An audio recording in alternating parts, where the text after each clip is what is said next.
Sorry. Yes. Hi, Noorin, and welcome. If you could please share your screen. Yep.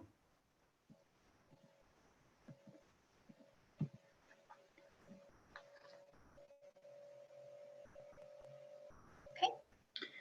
Great. So let me introduce you, and then you can take over. So welcome everybody to the language and literacy session. Sorry about the little technical glitch.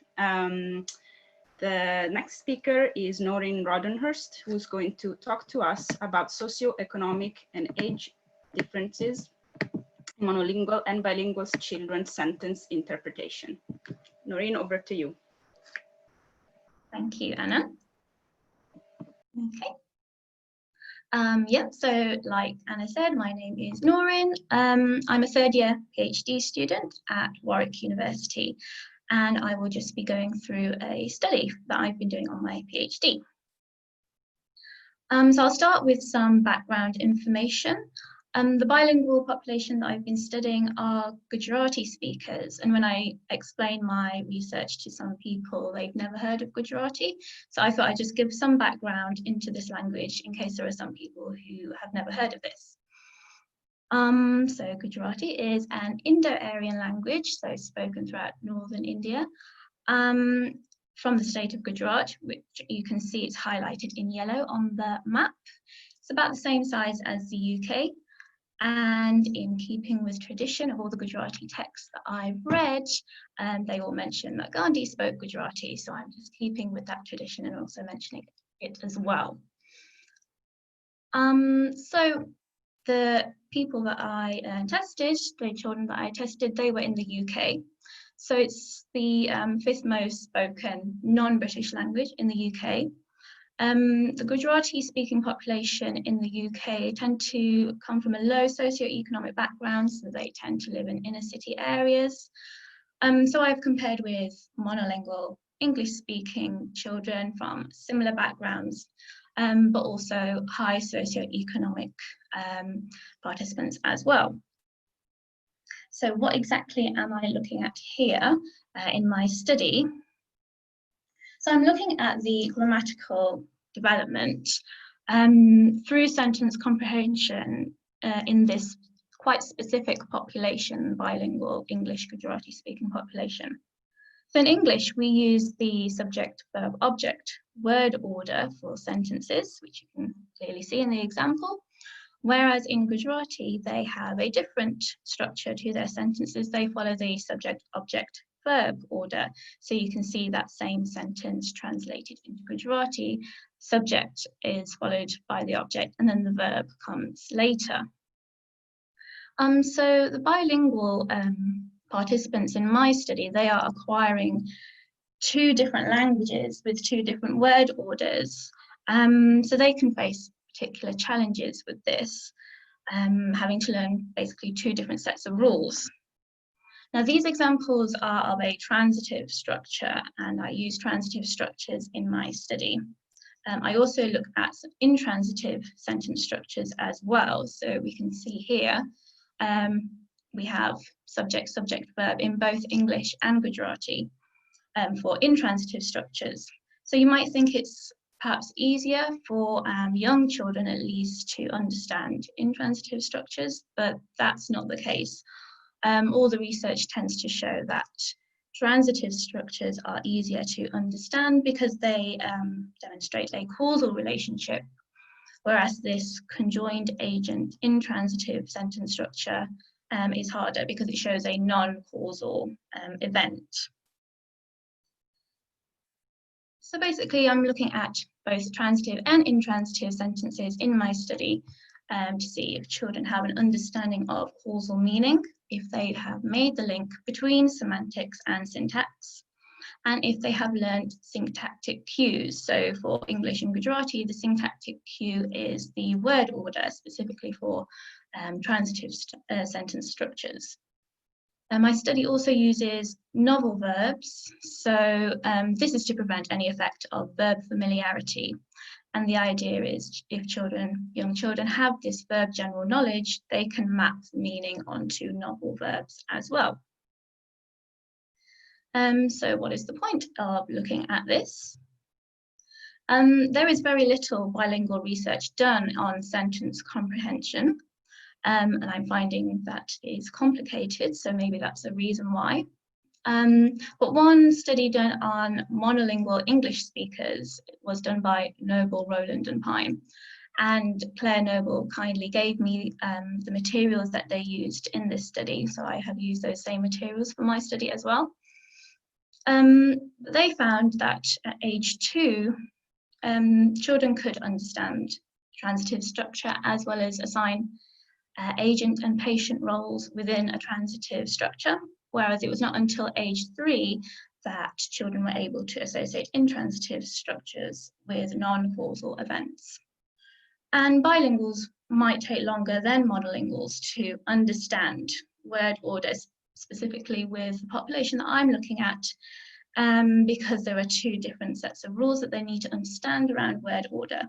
So it might take longer for bilinguals to apply this knowledge once they have learned this to the sentences. Socioeconomic status is also another big part of this study. There's countless research done on socioeconomic differences in language outcomes. Basically, children from a lower socioeconomic background tend to perform worse compared to children from a high socioeconomic background on pretty much every language measure.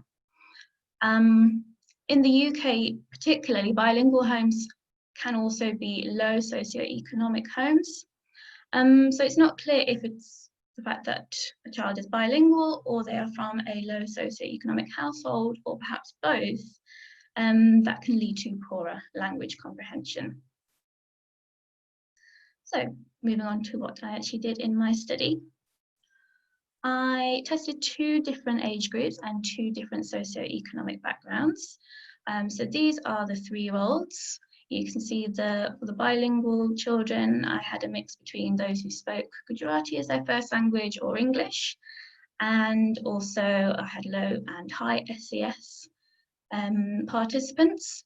I have a lot more low SES participants than high because I was planning on testing more high SES participants this March. But unfortunately, I wasn't able to do that in the end because of COVID. So I don't have all the data that I was hoping to have by this point, but I will just present the data that I do have. And these are the 5-year-olds that I also tested. Again, 5-year-olds I was planning on testing April and May, so that wasn't possible. So I don't have as many 5-year-olds as I was hoping to have again. And also not as many high SES 5-year-olds as I would have liked as well. The reason for testing these age groups, which is older than the Noble study I talked about, was because when I tested 3-year-olds, based on those results, I realized that actually I needed to test some older participants. Also, instead of testing 2-year-olds, I started on testing 3-year-olds because a lot of the bilingual participants, they would only experience English for the first time age 3 when they started nursery. So a lot of the 2-year-olds probably wouldn't be considered bilingual if they don't speak English at home, and so are only becoming bilingual age 3 when they are going to nursery for the first time, which is why I tested 3-year-olds. And then once they are at nursery, there's a huge increase in the amount of English they've experienced, which is likely to affect their understanding of sentences. And then with 5-year-olds, by the time I've tested these 5-year-olds, they would have experienced almost a full school year of formal education. So again, a lot of English language input, which they may not have had before. And then obviously the monolingual children only ever received English language input. So I replicated the Noble study that I mentioned before. Yeah, like I said, they tested children slightly younger and looked at the transitive, intransitive, and also semantic role sentences. So that's And the semantic role sentences use the transitive structure, but participants are asked to identify the agent and the patient within that sentence. I also did a bunch of standardized tests of vocabulary, such as the BPVS, which is like the PVVT, and also CLT, which is cross-linguistic tests. So that's considered a more culturally sensitive measure of vocabulary, because my bilingual participants are all of Indian heritage because of the language they speak. And also a standardized sentence structure measure, which was the health preschool. And then I also gave parents a questionnaire to measure socioeconomic status and a bunch of aspects of language. And socioeconomic status was measured by mother's education level. So I have an example of a video that was used in the sentence comprehension task. So participants viewed videos where they saw some animated characters carrying out some tasks, and they would hear a sentence with a novel verb. So this is an example of a transitive sentence, and the novel verb is crad. So the video will start with just audio and no video, and then there will be video and audio together. So I'll just play that. Look, the rabbit is going to crad the duck.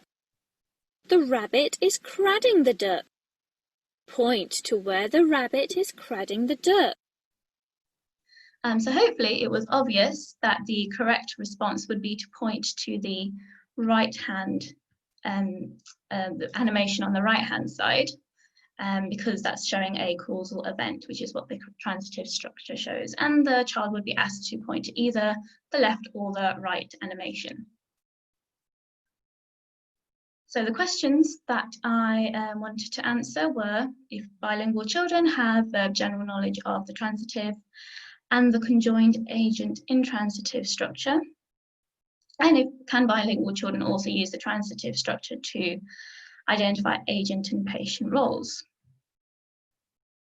So now moving on to my findings. So I split my findings by SES for the 3-year-olds. But unfortunately, I wasn't able to do that for the 5-year-olds because I don't have enough participants. But for the 3-year-olds, we can see there's no significant difference between monolinguals and bilinguals across all sentence structures. But for the transitive structure, both monolinguals and bilinguals are performing above chance. So this dashed line going across the graph at 50%, that's chance. So for transitive structures, the low SES 3-year-olds are performing above chance, but there is no difference between monolinguals and bilinguals across all 3 types of sentences. And then all these standardized vocabulary and sentence structure measures show that monolinguals are outperforming bilinguals across all the vocabulary and the sentence structure measure as well. So for the high SES 3-year-olds, again, there is no significant difference between monolinguals and bilinguals across all 3 types of sentences. And for bilingual participants, they are performing above chance for transitive sentences only, whereas the monolinguals are performing at chance for transitive sentences. But I'm not reading too much into this because my sample size is quite small. So I think this is just maybe 1 or 2 participants just bringing the average down. But yeah, otherwise I would have expected, especially for high SES 3-year-olds, that monolinguals would also be performing above chance for transitive structures. But then again, at chance for intransitive and semantic roles. And then for the vocabulary and sentence structure measures, there's no difference between monolinguals and bilinguals across all 3 of these vocabulary measures. But monolinguals are still outperforming bilinguals for the standardized sentence structure measure. And then the 5-year-olds, so I've not split 5-year-olds by SES. This is all 5-year-old data altogether. So for transitive and semantic role sentences, monolinguals and bilinguals are performing above chance, and there is no difference between them. But for intransitive sentences, monolinguals are outperforming bilinguals, whereas bilinguals are still very much performing at chance. So there's no real change between 3-year-olds and 5-year-olds, at least not for the bilingual participants. They're still performing at chance for intransitive sentences, whereas the monolinguals are now above chance. So this is quite different to what Noble found. I think Noble found for 2-year-olds, they were performing above chance for transitive and semantic role sentences, and then 3-year-olds were above chance for intransitive sentences. But I didn't find that, which is why I tested older age groups. And then there is quite a mixed picture for the vocabulary and sentence structure measures. So for 2 of the vocabulary measures, there's no difference between monolinguals and bilinguals. But there is for 1 of the vocabulary measures, the CLT noun. And again, this sentence structure measure, monolinguals are outperforming bilinguals. It's 5 minutes. Okay. So what do these results mean?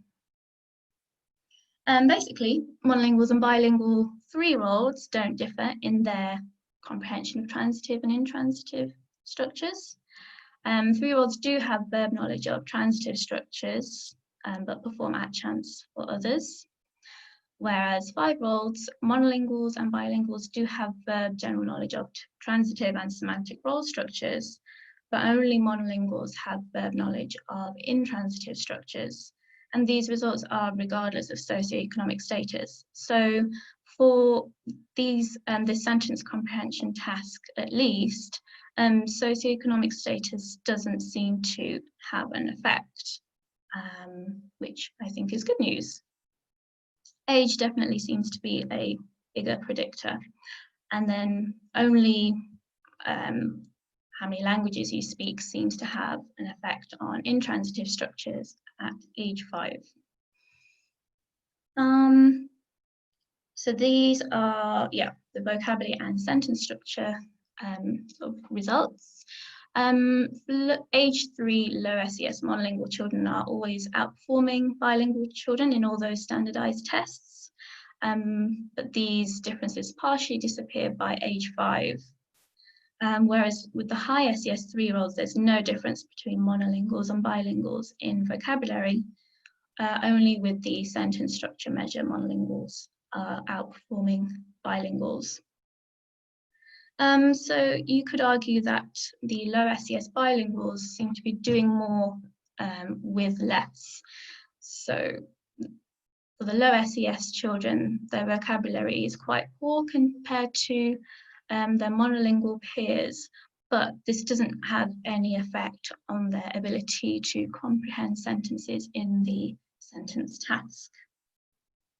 So what I'm going to do next, I need to test more participants, basically. I need more high SES and 5-year-old participants. And I would also quite like to look at other bilingual population who don't speak Gujarati, because I've tested quite a niche population. So it'd be quite interesting to see if these results are any different with other bilingual speaking populations within the UK. Yeah, that's it. Thank you. Thank you very much, Noorin, for a great presentation. And I can imagine how difficult it must have been to have to do this during a pandemic. I really hope that you managed to gather more data, because it's really, really promising research. We have a few questions already. So the first question is from Chiara. She asks, how did you measure the mother's level of education in years of education on a scale, and how did you divide between low and high SES? What was the cutoff? So I asked for mother's highest education level. So I think I had 6 potential. So I had no qualification, school qualification, a professional qualification, which I counted as low socioeconomic status, and then I had bachelor's degree, postgraduate degree, doctorate as high SES. So that's how I differentiate. So degree level was considered high SES, and then no degree was basically low SES. Okay, thank you very much. The next question is from Sophie. She says, you mentioned that you measured language dominance. Were the bilinguals with English as a first language getting much Gujarati exposure? Perhaps it might be interesting to compare monolinguals with only L1 Gujarati children. Yes, so can you repeat that, please? I think she wants to know how you measure language dominance. What kind of questionnaire did you use? Did it measure language input, how much they were exposed to each language? Yeah, I developed my own questionnaire based on questionnaires that already exist, but I oversimplified all the questions because I was aware that the parents of these children who would be answering this questionnaire would have not very good language skills or ability to read the questionnaire and then answer the questions. So I adapted a couple of questionnaires and measured dominance simply by asking, which is your child's first language and which is your child's second language, and they would just write the language, yeah. Okay, yeah, thank you very much. We have a question here from Pui. Thank you for the interesting talk. Were there any differences between children who speak English as L1 and those who speak Gujarati as L1? So it's a similar question to the one before. Did the children speaking English as L1 tend to be from a higher SES background? I've not actually looked at whether they were of a higher SES background. That's not something I even considered to look at, but that would be very interesting. I did split up my results by language 1 Gujarati and language 1 English, and again there was no real difference in sentence comprehension. It was just with vocabulary where the L1 English had better vocabulary than L1 Gujarati. That was the only difference I found, but I've not split it by SES to see if L1 English are also high SES as well. I've not even considered splitting it like that, but I think I will because that does sound quite useful. Yeah, it does. Okay, next question from Shanli. Why do you think your results are so different from those of Noble and et al. In that they found that 2-year-olds performed well on comprehension, but your 3-year-olds had more difficulty? So I remember reading Noble's study, and they did comment on how they had found that 2-year-olds were able to do this, whereas other studies found that children were able to do this slightly later at age 3. But they put this down to the fact that they were using a forced choice, so like a pointing paradigm, as opposed to measuring looking, as opposed to measuring eye gaze, which other studies, or acting out, where children would act out to copy whatever the characters were doing. So they put it down to that, but they did comment on how they found that their results showed that children were able to do this younger than previous research had found.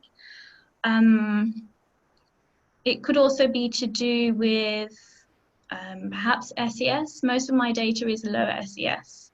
So I don't know if Noble's study, the children might have just been from a higher SES background, and I just have very little high SES data. So yeah. Okay, yes, thank you. Another question here from Theo. Thank you for your very interesting talk. I understood that many children may have not been speaking English in the home. Yes, this is something I was also interesting to ask you about. So English may not be the strongest and dominant language. If this is true, then why not run the task in Gujarati? Of course, then the comparison with the monolingual children could not be done. But anyway, I understand that the focus is on the bilingual children. So a comparison to monolingual peers may not be that important. I actually did also do this study. I translated everything in Gujarati and then did it all in both languages for the bilingual population. I've just not reported that part of this study here because it would have been too long for the talk. So I chose to just do a comparison between monolinguals and bilinguals rather than a comparison between the two languages in just the bilingual population. But from what I remember of the Gujarati results, with, I think the first language, Gujarati children were performing just as well in Gujarati as they did in English, but the L1 English were doing better in English. However, all their vocabulary measures were better in English regardless of what their first language was. But I've put this down to perhaps some sort of cultural issue with the vocabulary tasks. So I am in process of developing